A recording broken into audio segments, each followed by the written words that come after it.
अस्सलाम वालेकुम students, welcome back to the channel mathematics by Arif Panjwani.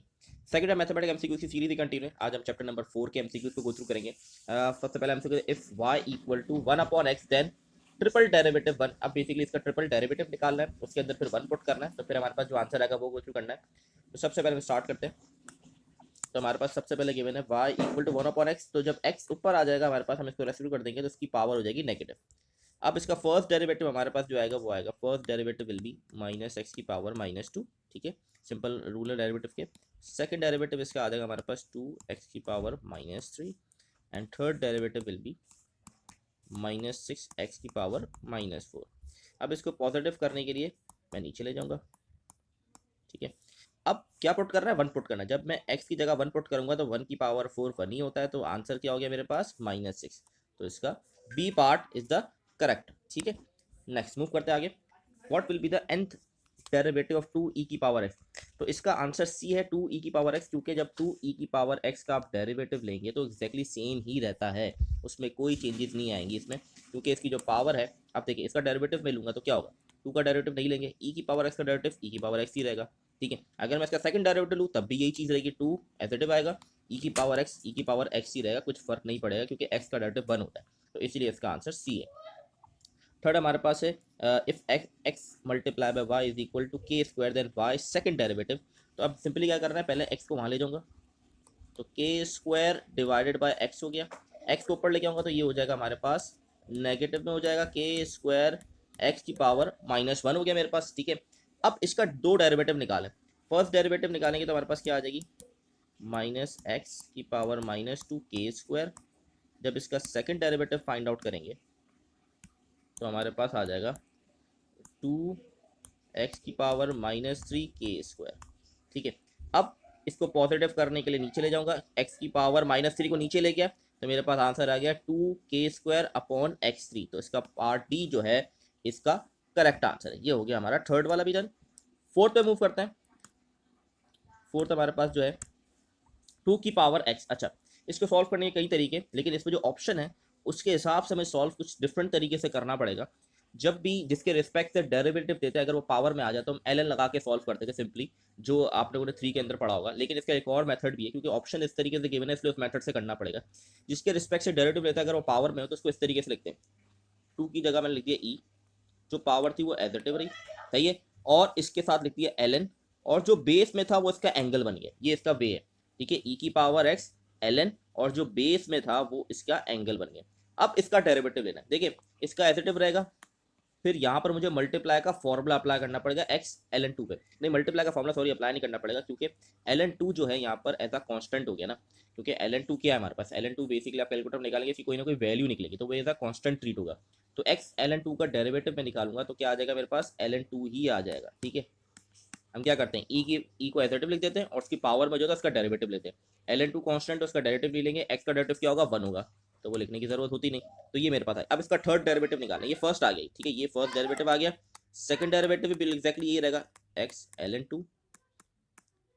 अब ये ln 2 एज रहा, और एक और ln 2 आ जाए क्योंकि हमने वापस डेरिवेटिव लिया ना, तो क्या हो जाएगा, इस पर स्क्वायर लग जाएगा। ठीक है, इसको मैं यहाँ से बता देता हूँ, सिर्फ समझाना था आपको। ये सेकंड डेरिवेटिव आ गया। अब जब थर्ड डेरिवेटिव लेंगे तो स्क्वायर से क्या हो जाएगा, क्यूब हो जाएगा बस। तो यही आपका आंसर है। आई थिंक ऑप्शन नंबर कौन सा है हमारे पास, ln 2 की पावर क्यूब e ln 2, इसका ऑप्शन सी जो है इसका करेक्ट ऑप्शन है, ln 2 की power cube e ln x2। ठीक है, तो ये हो गया हमारा फोर्थ वाला भी डन। फिफ्थ पे मूव करते हैं। फिफ्थ कह रहा है सेकंड डेरिवेटिव, जिसका सेकंड डेरिवेटिव निकालना है तो इसका डेरिवेटिव निकाल लेते हैं हम simple, a sin x plus तो इसका फर्स्ट डेरिवेटिव क्या होगा, साइन का डेरिवेटिव क्या होता है cos, तो a cos x, और cos क्या होता है साइन, तो माइनस आ जाएगा यहाँ पे b sin x। ठीक है, अब ये फर्स्ट डेरिवेटिव आया हमारे पास, सेकंड डेरिवेटिव ले लेते हैं इसका। cos का होता है माइनस, तो ये माइनस साइन, तो माइनस आ गया, और इसका होगा हमारे पास cos ही हो जाएगा पॉजिटिव। ठीक है, अब अगर गौर से देखिए बचा -a sin x -b cos x, अगर मैं माइनस कॉमन ले लूँ उसके अंदर तो हमारे पास क्या हो जाएगा, a sin x plus b cos x। ठीक है, ये हमारे पास बन जाएगा, और a sin x plus b cos x किसके बराबर है क्वेश्चन के अंदर। ठीक है, ये हमारे पास पूरा फंक्शन के बराबर है, तो इसीलिए सेकंड डेरिवेटिव बराबर हो जाएगा माइनस फंक्शन के, क्योंकि ये जो फॉर्म है a sin x plus cos x, ये पूरी फॉर्म अगर आप देखें क्वेश्चन के अंदर तो ये पूरी एफ एक्स के बराबर है। इसकी जगह लिख दिया एफ एक्स, तो इसका आंसर आ गया मेरे पास पार्ट ए, इसका करेक्ट ऑप्शन है। ठीक है। सिक्स वाला है if S is the distance cover by car then double derivative will be acceleration, इसका आंसर एक्सेलरेशन है।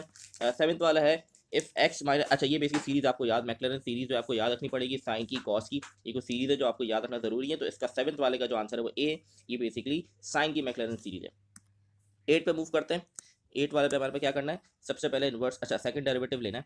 फर्स्ट डेरिवेटिव इसका क्या होगा, 1/1 प्लस एक्स स्क्वायर, ये फर्स्ट डेरिवेटिव हो गया। सेकंड डेरिवेटिव करने के लिए मुझे क्या करना पड़ेगा, इसको पहले ऊपर लेकर आऊंगा मैं, ठीक है, तो इसकी पावर हो गई माइनस की। अब इसका डेरिवेटिव लूंगा तो माइनस नीचे आ गया, ऊपर हो गया -2, और फिर इसके जो बेस है 1 प्लस एक्स स्क्वायर, क्या डेरिवेटिव, 1 का डेरिवेटिव 0 होगा, एक्स स्क्वायर का 2x आ गया। ठीक है, ये हो गया मेरे पास सेकंड डेरिवेटिव। अब यहाँ पर कह रहा है सेकंड डेरिवेटिव 1 पुट कर दो, तो जहाँ जहाँ x है वहाँ पर मैं 1 पुट कर दूंगा। तो इसको पहले मैं क्लीन कर देता हूँ ताकि क्लियरली हम कर पाएँ इसको। तो हमारे पास था माइनस, अच्छा सेकंड डेरिवेटिव, फिर 1 प्लस 1 का स्क्वायर -2 और 2 फिर x, इस तरह की फॉर्म थी हमारे पास। ठीक है, 1 का स्क्वायर 1 है तो 1 + 2 हो जाएगा, तो ये हो गया मेरे पास -2 की पावर -2, और ये 2 हो गया 2 अंदर। इसको पॉजिटिव करने के लिए नीचे ले जाऊंगा तो ये हो गया 2 का स्क्वायर पॉजिटिव। तो अब इस पर सिंपल क्या होगा, -2/4 कटिंग हो जाएगी, तो -1/2 इसका आंसर हो गया, जो है पार्ट नंबर ए।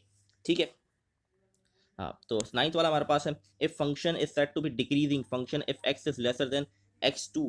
तो ये बेसिकली हमारा इसका जो बी पार्ट है उसका करेक्ट आंसर है एफ एक्स, इसका जो फंक्शन होगा x1 का वो बड़ा होगा x2 से। ठीक है, डिक्रीजिंग।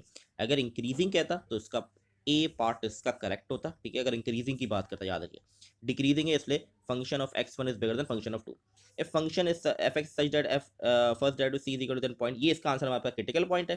तो ये हो गए हमारे चैप्टर नंबर 4 के एमसीक्यू भी डन। आई होप क्लियर होगा, बहुत आसान एमसीक्यू थे। फिर भी आपको कोई क्वेश्चन हो तो आप कमेंट में पूछ सकते हैं। इंशाल्लाह नेक्स्ट वीडियो के अंदर हम चैप्टर नंबर 5 के एमसीक्यूज करेंगे। तब तक के लिए अल्लाह हाफिज़।